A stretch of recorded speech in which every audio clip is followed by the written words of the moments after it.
بسم اللہ الرحمن الرحیم۔ آپ دیکھ رہے ہیں مگا ٹریولز۔ میں عبدالمنعم آپ کو ویلکم کرتا ہوں۔ میں امید کرتا ہوں کہ آپ ٹھیک ہوں گے۔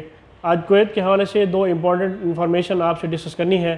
پہلی انفارمیشن کویت پاسپورٹ کے حوالے سے ہے اور دوسری انفارمیشن جزیرہ ایئر ویز کے حوالے سے ہے۔ پوری دنیا میں پاسپورٹ کی جو طاقت کے لحاظ سے کنٹریز کی جو ایک رینکنگ ہوتی ہے پاسپورٹ کی، وہ جاری ہوئی ہے، جس میں جو دنیا کا طاقتور ترین پاسپورٹ ہے وہ امریکن پاسپورٹ ہے، اور جو کویت کا پاسپورٹ ہے اس میں یہ 34 نمبر پہ ہے دنیا کے طاقتور ترین پاسپورٹس کی لسٹ میں۔ اور جو عرب دنیا ہے اس کی لسٹ میں سب سے جو پاورفل پاسپورٹ ہے وہ یونائٹڈ عرب ایمریٹس یعنی دبئی کا ہے، اور جو کویت کا نمبر ہے یہ تیسرا نمبر ہے عرب دنیا میں۔ اور جو سب سے زیادہ پاورفل پاسپورٹ ہے پوری دنیا میں وہ امریکن پاسپورٹ ہے۔ اس حوالے سے جو کویت کا نمبر ہے وہ 34 ہے۔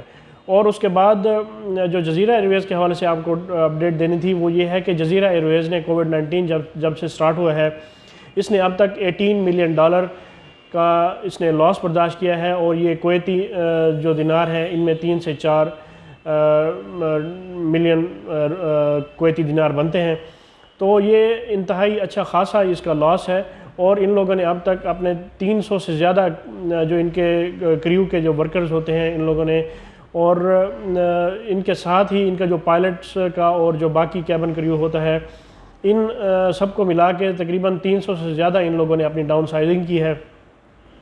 اور کویت ایئر ویز کی جو اتھارٹیز ہیں ان کا کہنا تھا کہ سب سے زیادہ نقصان ہمیں 34 جو ممالک پہ فی الحال جو پابندی ہے ان کی وجہ سے ہو رہا ہے، جبکہ جو باقی ممالک ہیں وہ تو کچھ نہ کچھ انہوں نے پابندیاں کم کی ہیں، لیکن کویت فی الحال ابھی اس میں سفری پابندیوں کی وجہ سے جو جزیرہ ایئر ویز ہے یہ بہت زیادہ افیکٹ ہوئی ہے۔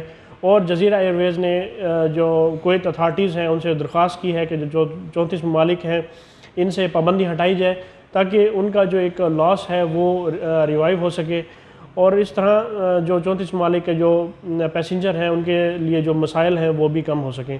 تو کویت کے حوالے سے یہ دو اپڈیٹ آپ سے ڈسکس کرنی تھی، انہیں اپنے دوستوں کے ساتھ شیئر کریں۔ مجھے اگلی ویڈیو تک کے لیے اجازت دیں۔ اللہ پاک ہم سب کا حامی و ناصر ہو۔ اللہ حافظ۔